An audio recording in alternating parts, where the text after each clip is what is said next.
the last song. Yeah, I was gonna say, just make sure you genuflect. Okay. And did Father remove? You mean to go check the host if the doors are open? Where's my hat? Oh, okay.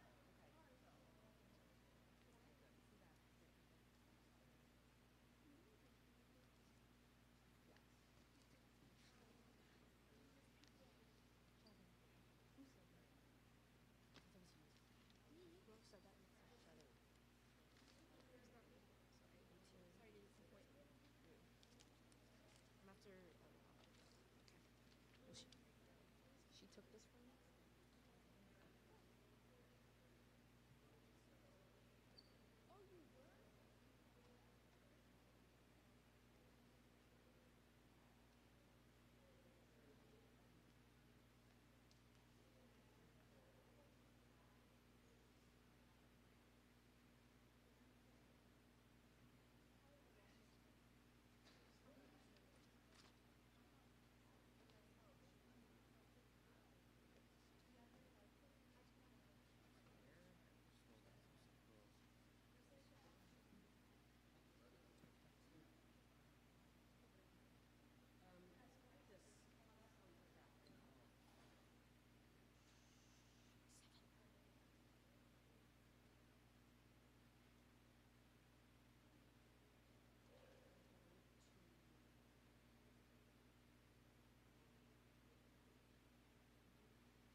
Good morning, and welcome to a Reader's Theater of the events and voices of Holy Week.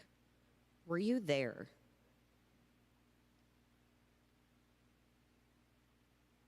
Part 1, Triumphal Entry, Cleansing the Temple, Anointing in Bethany, Betrayal by Judas, Passover Night, Gethsemane, and Trials.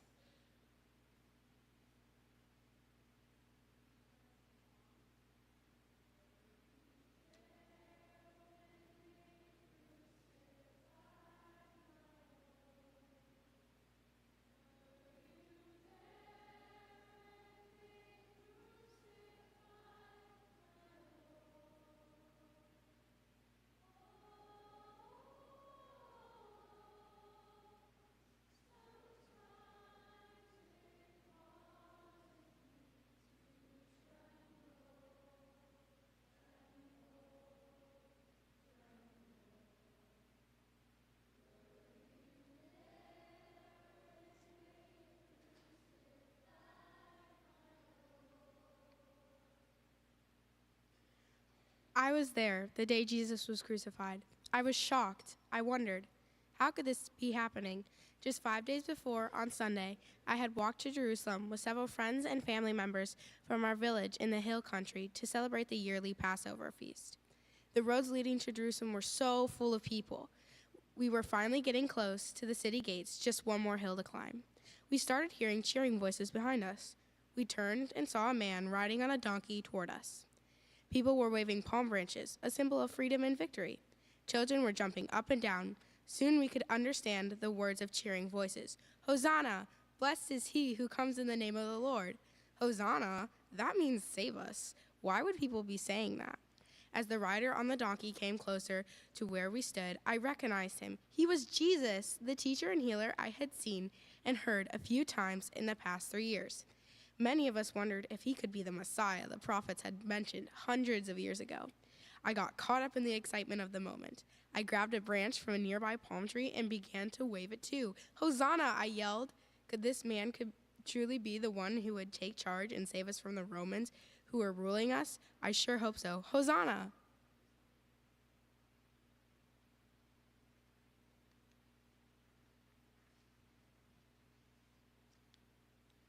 I was with Jesus that day he rode into Jerusalem. He was my rabbi, my teacher. I was one of his students, a disciple. I had been with Jesus for the past 3 years. Together we had traveled all over Judea, Galilee, and even Samaria.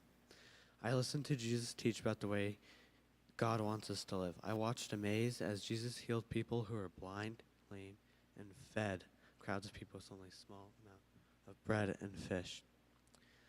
The day after we entered Jerusalem among palm branches and shouts of Hosanna, Jesus wanted to go to the temple. It was crowded there. Jewish visitors from all over the empire had come to celebrate the Passover. Everyone had to offer sacrifices. The streets and shops outside the temple walls were filled with buyers and sellers. In fact, even the shops were set up outside the temple walls were filled. People came to buy birds to be sacrificed. He watched us all for a while and began to yell, "Get out of here. This is supposed to be a place of prayer. You're robbing these people with the prices you're charging. Get out." He even tipped over the tables of the money changers. I hadn't seen Jesus get upset like that very often, but he had a good reason.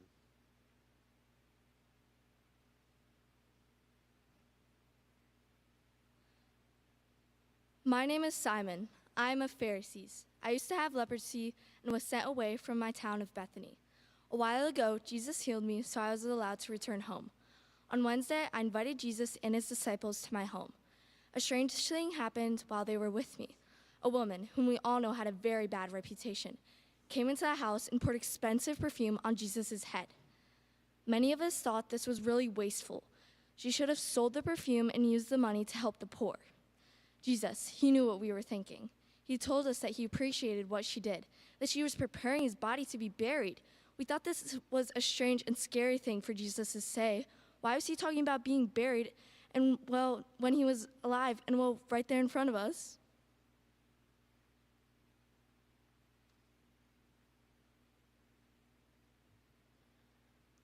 I, too, was with Jesus when all of these things happened. In fact, I traveled with Jesus for 3 years as one of his disciples. My name is Judas. I listened to Jesus teach. I saw him heal people. I laughed with him at meals, followed him along the road, and wondered if he really was who so many people thought he was, the Messiah. I just didn't know for sure. There were lots of people who thought he was the Son of God, but many of the leaders of our people, the Pharisees and elders, were suspicious of him. They didn't think he was the one we Jews had been waiting for so many years. I didn't know what to think. I was confused. During those first few days in Jerusalem for the Passover feast, my doubts got the better of me. I decided I'd had enough. I knew the Pharisees and priests wanted to get rid of Jesus because they thought he was leading so many people astray. On Wednesday, I went to see them. I offered to be a spy among the disciples. I could help them get Jesus. They were willing to pay me 30 pieces of silver.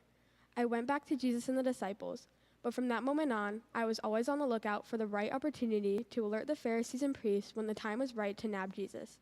And now it has come to this. I regret that I ever offered to help the Pharisees. Why did I do that? Jesus is innocent.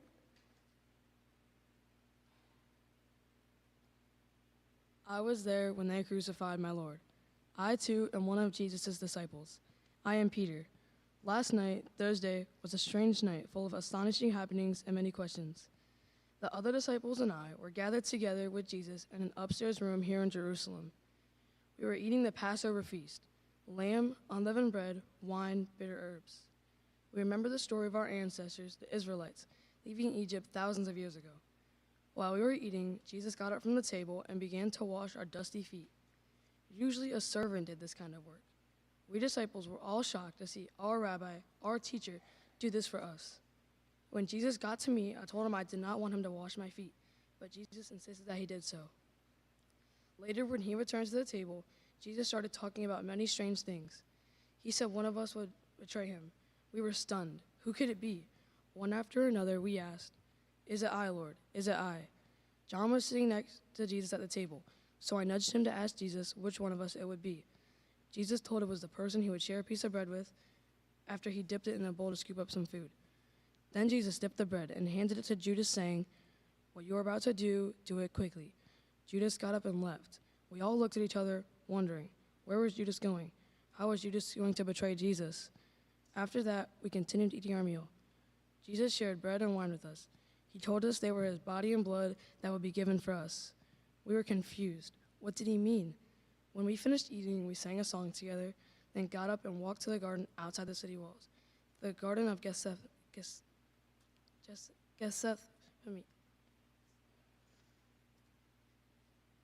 It was full of olive trees. While walking there outside, Jesus told us we would all run away from him that night. Why would he say that? Why would we do that? I told Jesus I would never desert him.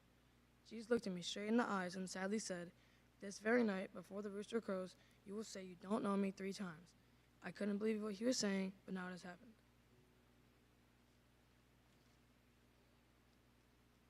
I'm the disciple James. I was with Jesus and the others Thursday night when we went to the Garden of Gethsemane. It was dark. Jesus wanted to pray. He told the other disciples to stay in one area, and then he took John, Peter, and me a little further into the garden. Jesus became very troubled and told us to keep watch while he went even further into the garden to pray by himself. We sat there for a while and began to feel very sleepy.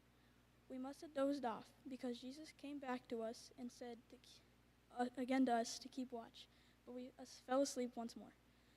The next thing we knew, Jesus was telling us to get up. We saw people all around us. They didn't look happy. They had clubs and swords, and Judas was one of them. Judas walked up to Jesus and greeted him in the way friends always greet one another, with a kiss. Immediately they seized Jesus. One of the disciples wanted to defend Jesus, so he drew his sword and began to fight one of the men in the crowd and cut off his ear. Jesus told the disciple to put the sword away, then touched the ear of the man and healed it. We were all so afraid what was happening. I'm embarrassed to say we all just ran away, just like Jesus said we would.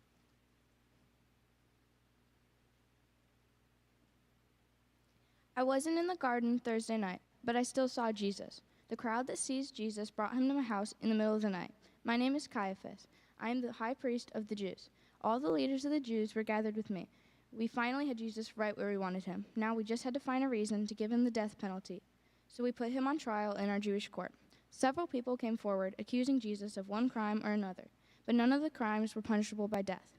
Jesus didn't speak a word to defend himself. I was getting frustrated with all this, so finally I asked Jesus the only question I knew would condemn him. Are you the Christ, the Son of God? When Jesus said yes, I couldn't believe my ears. He had just spoken the worst lie any person could ever say. We call this blasphemy, and it was punishable by death. Our only problem was that the Romans wouldn't allow us to punish someone this way, so we had to pass him along to Roman officials and convince them that this man should die.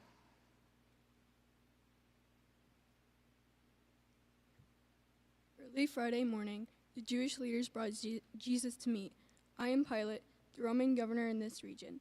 When the Jewish leaders brought Jesus to me, I told them to punish Jesus according to their own laws, but they said they weren't allowed to put anyone to death.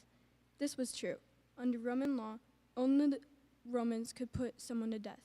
The leaders told me Jesus had been stirring up trouble among the people, saying he was a king. This would have been a bad political move for anyone in the Roman Empire.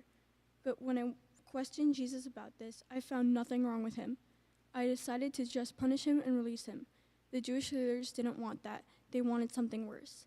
As I was trying to figure out what to do, my wife's servant came to me with a message from her. Don't have anything to do with this man because he is innocent. What was I going to do? I decided to offer the Jews a choice. During their Passover week each year, as an act of goodwill, I would release a Jewish prisoner from the Roman jail. A murderer was in the jail at that time, Barabbas. Certainly given a choice, the Jews would want the murderer Barabbas to stay in jail and would agree to releasing Jesus, who hadn't done anything as horrible as murder. To my surprise, they said they wanted Barabbas released. I asked what they wanted me to do with Jesus. They shouted over and over, "Crucify him!" Crucify him?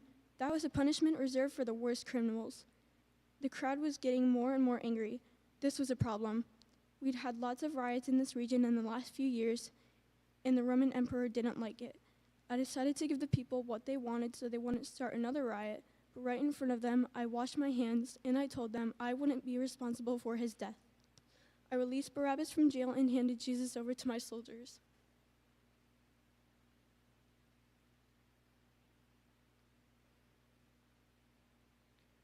Part 2, mocked by soldiers, the road to Golgotha, crucifixion, death.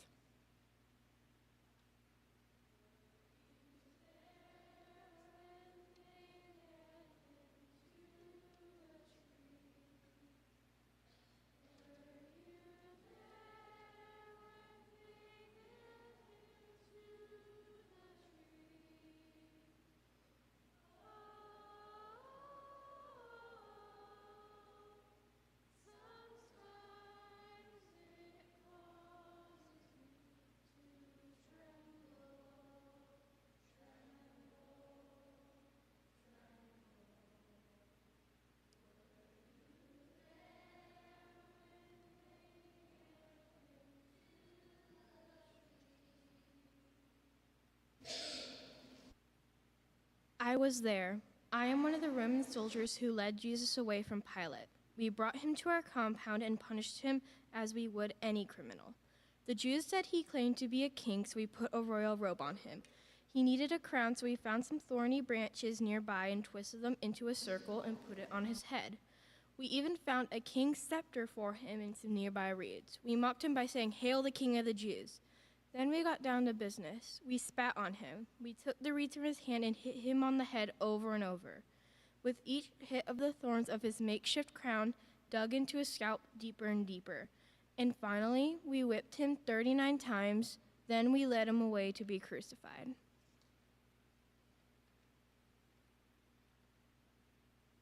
I was there along the street in Jerusalem as the Roman soldiers led Jesus to the place of crucifixion. My name is Simon. I came from Cyrene in Africa to celebrate the Passover here in Jerusalem. I've been here before many times, but this time everything is different. People have been really upset about this man named Jesus. I've heard some think he's the Messiah, but the Jewish leaders don't think so. Early Friday morning, I was walking through Jerusalem when I noticed a crowd gathering. I stopped to see what was going on. I saw a man escorted by Roman guards. He was stumbling down the street. He was covered in blood, and there were many open wounds on his skin. He looked as though he had recently been whipped. He was carrying a thick beam of wood. I had heard about this kind of punishment from the Romans. Crucifixion. As the man neared me, his strength. The sky began to darken. Jesus spoke to God, wondering how God could forsake him this way. Someone used a reed to extend a sponge soaked with vinegar to him because he was thirsty. As the afternoon wore on, the sky became darker and darker. Suddenly, Jesus cried out in a loud voice, "Father, into your hands I commit my spirit," and exhaled his last breath. At that moment, I felt the earth begin to tremble and shake. I saw rocks split into pieces. I heard the Roman centurion say, "Truly, this was the Son of God." It was over. He was dead. But I couldn't leave the place. I stayed there. Some soldiers came. They broke the legs of the two thieves so that death would come to them more quickly. When they came to Jesus, they thought he was already dead, so one of them pierced the side of Jesus' body just to be sure.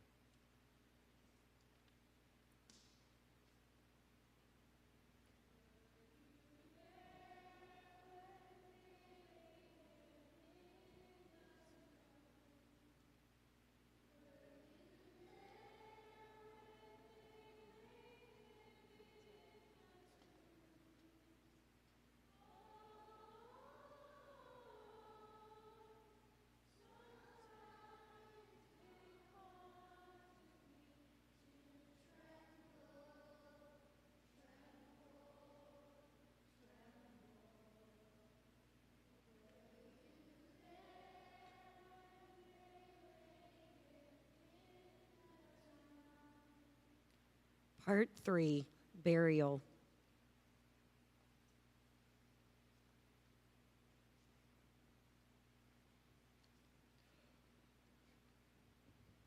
I was there when Jesus was laid in a tomb. It was my own tomb.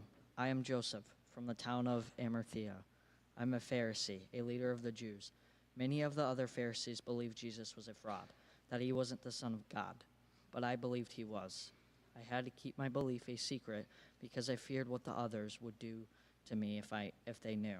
I had watched throughout the week if all that had been going on, how the Pharisees were plotting to kill Jesus, how they twisted his words and actions to get him in trouble with the Roman governor. I disagreed with the other Jewish leaders. It was time for me to be courageous after Jesus died. I went to Pilate and asked if I could have Jesus' body. I didn't want his body to be hanging on the cross during the Sabbath. Pilate granted me permission. My friend Nicodemus, another Pharisee who secretly believed Jesus was the Son of God, helped me take Jesus' body down. We wrapped it in a piece of linen and brought it to my tomb that was nearby. The tomb was a small cave cut out of the rock in the side of a hill. It was getting to be late in the day, almost sundown. At sundown, the Sabbath would begin. We Jews weren't allowed to touch a dead body on the Sabbath, so we placed the body on a stone bench in a tomb and rolled in front of the opening so no wild animals could get inside. We decided we would come back the day after the Sabbath to put the burial spices and ointments on Jesus' body.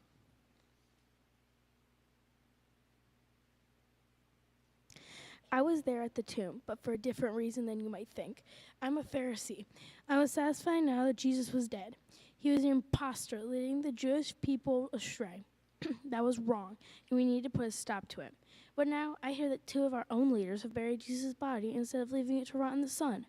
Once I heard Jesus say that he would rise after 3 days.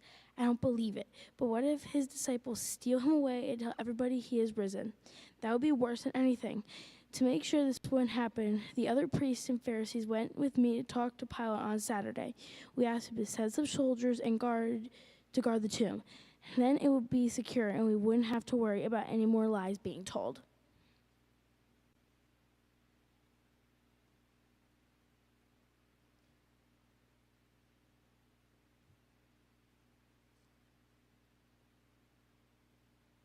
Part 4, Resurrection.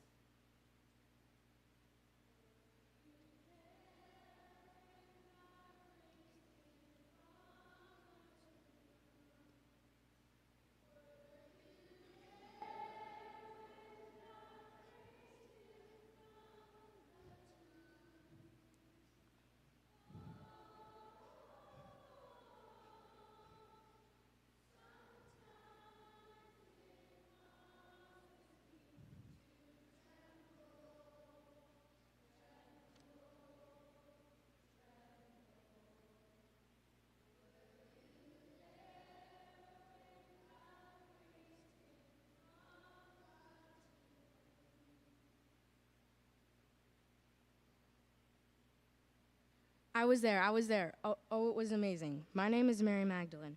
Early Sunday morning, some other ladies and I went to the tomb to put spices and ointments on Jesus' body.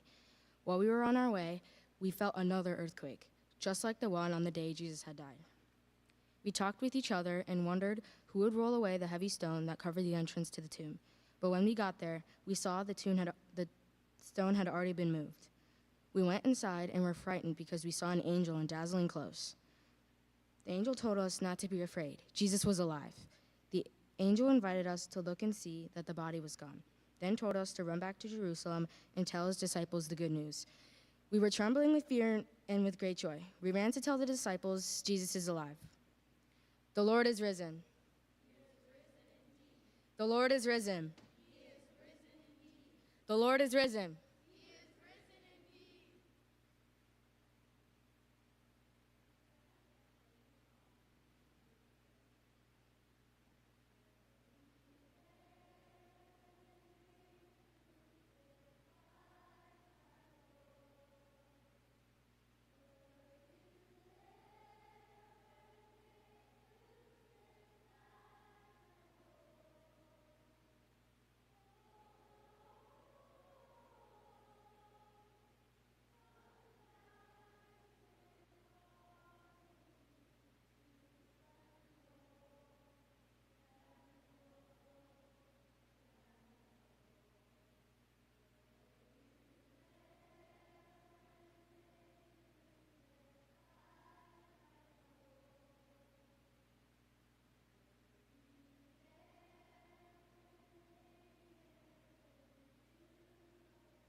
Thank you, 7th grade, for such a prayerful opening to our retreat.